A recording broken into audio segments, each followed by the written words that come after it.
Hey cats, what's happening? I am deadbeat tired right now. I'm wore out. Been working my butt off since early this morning, and I just had dinner. And I thought I would come back out and work through the evening, but I'm just too exhausted. I put in this little bed for my wife today, and she got this hydrangea from my daughter for Mother's Day, and she wanted it planted right here by the front steps.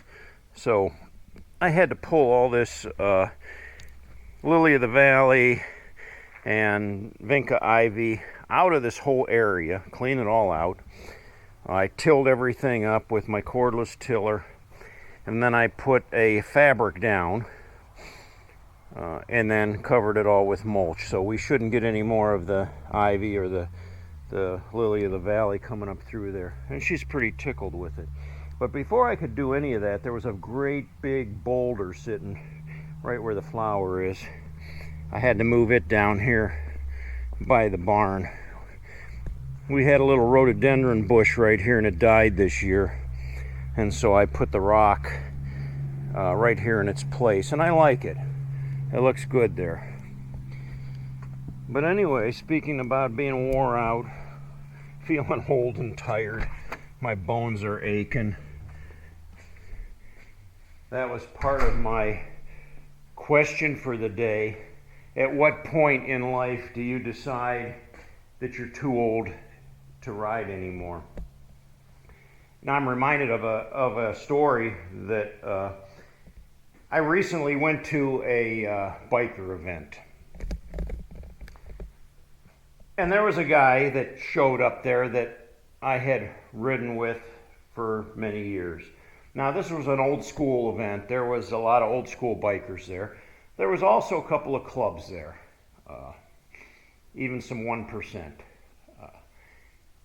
But this guy I had ridden with him for years. In fact, we had ridden to Sturgis and back, and I spent a lot of time riding with this guy. He was an old school biker. He was one of these, he was older than me, probably 10, 15 years older than me, and had a long white beard, and a big old biker potbelly.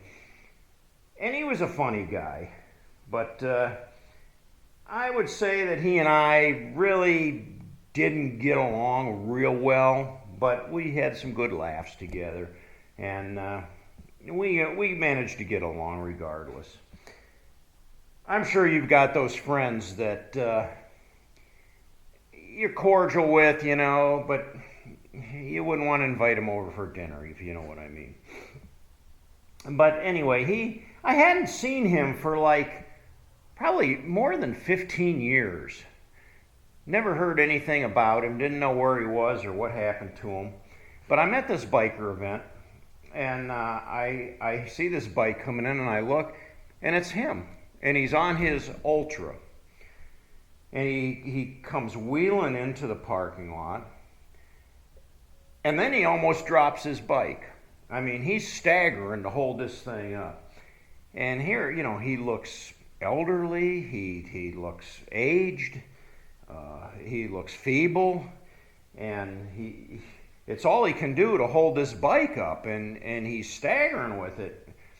Well, a couple other bikers ran over to help him, and stabilize him, and of course he waves them off, I can handle it, get away from me, because he doesn't want to be humbled to say that he can't ride anymore.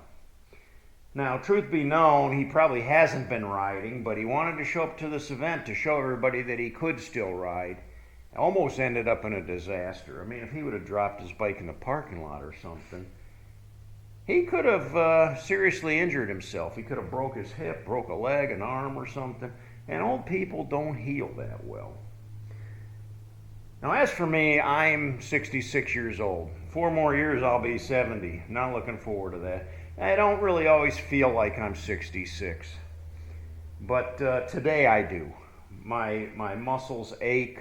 My back hurts. My knees hurt. I push myself. I'm supposed to be retired, and I work way harder physically now than I did when I was employed. Always finding projects to do around here. So, as you can see, big project I did just today. And then still got a truckload of mulch here that I've got to spread through the rest of the yard in the next week or so. So that's coming up too.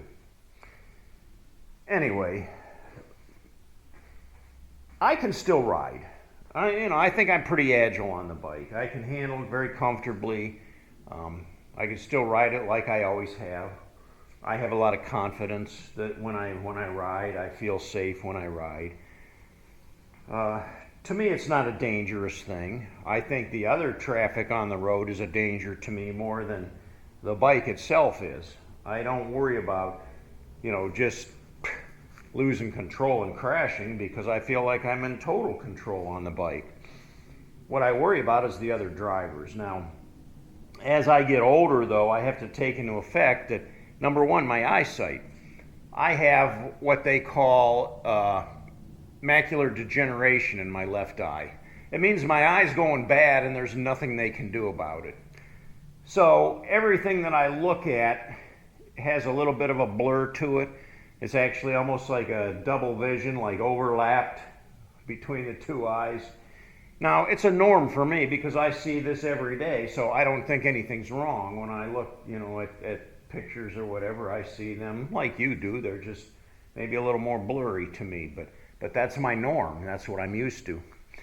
Also lost a lot of my hearing. I'm always asking my wife, what'd you say?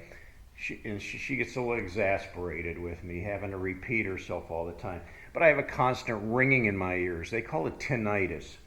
And it's from years of being on the Harley with the loud exhaust, my years of employment running heavy equipment, excavators and mowers and chainsaws without hearing protection. So it did the damage over the years, and there's no fixing that. My back's always bothered me, but as the older I get, the more tender it gets. And I fear, when my dad passed away here a couple of years ago, his lower discs in his back disintegrated.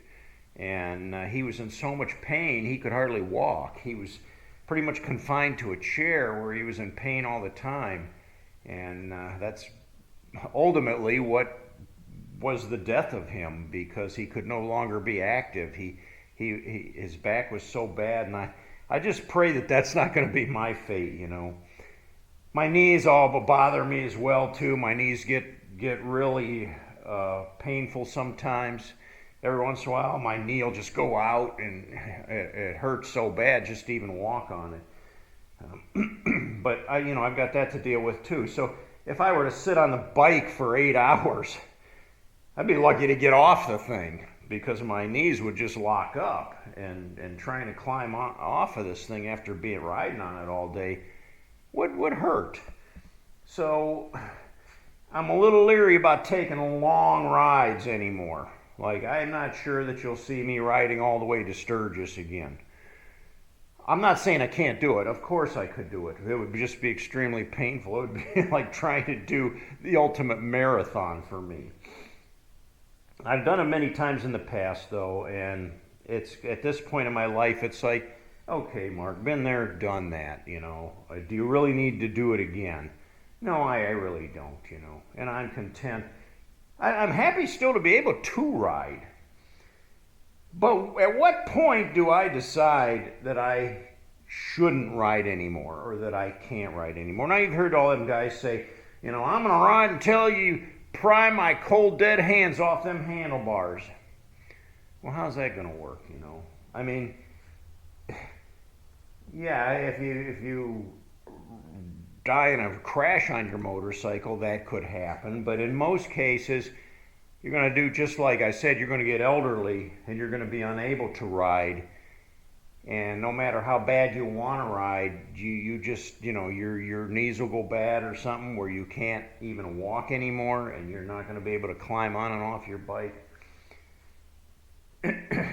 Yeah, it happens. You get old, and you just can't. Now, we've seen the stories and seen the pictures of old motorcycles that were found in a barn with a tarp covered over them, and And some young guy comes in there one day. He's, wow, this old barn, you know, look at all this stuff in here. And what's this in the corner? And he pulls the tarp up, and here's this old rusty motorcycle underneath there. Oh my goodness, he says, it's an old Harley. I'm going to take this thing, I'm going to load it up, and I'm going to fix it all up, and I'm going to ride it again. Little does he know there's a whole story behind that motorcycle. Somebody rode that bike. Somebody put a lot of miles on that bike. Somebody took a lot of pride in that bike, and they got to the point one day where they couldn't ride anymore. And sadly, they parked their bike in the corner of the barn. They wrapped it up all tight with a tarp, put a tarp around it to protect it and to keep it safe. And then they sadly passed away. And no one else in their family had any interest in them. Maybe they didn't even know what happened to the motorcycle. It just sat there and rotted away in the barn. And perhaps the roof even collapsed in on it. But there's a whole story to that motorcycle that'll never be told. That motorcycle is probably on countless adventures and runs and rides and thrills and stories behind it. But you'll never know, because they're dead and gone. Well, that's my story for today, cats. Thanks for joining me. When do you decide to throw in the towel? I'm not ready to throw the towel in yet, but some people need to come to that decision to go out with dignity. Doesn't mean you're not a biker anymore. You'll always be a biker. But you're better off to park the bike when you know you can't do it anymore than to go out and get yourself hurt or wrangled up somewhere. Just ridiculous, you know, destroy your bike, tear it all up. Why do you want to do that? You know, make the choice. Hey, you know, my legs are bad, my heart's bad, I'm losing my vision, I can't see anymore. It's time for me to throw in the towel. Well, I hope you enjoyed this video and it gave you a little bit of thought process to some of our elderly bikers, some of our old schoolers. Have some respect for them. They've been around, they got a lot of stories, and they've had a lot of adventures, but their day has to come to an end sometime. Give the video a thumbs up, please. And if you haven't yet subscribed to my videos, I would love to have you join us for more stories. Until next time, cats, ride hard and die free.